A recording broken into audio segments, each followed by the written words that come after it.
మంగళగిరి లక్ష్మీ నరసింహస్వామి దేవస్థానం ముఖద్వారాన్ని నారా లోకేష్ నేడు లాంఛనంగా వేద పండితుల సమక్షంలో ప్రారంభించారు.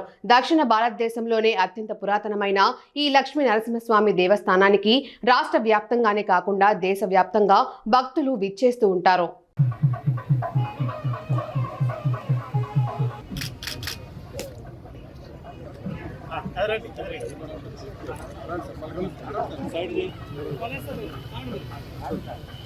గజవాళ్ళు ఎక్కడ ఇచ్చిపోట్లా మీరు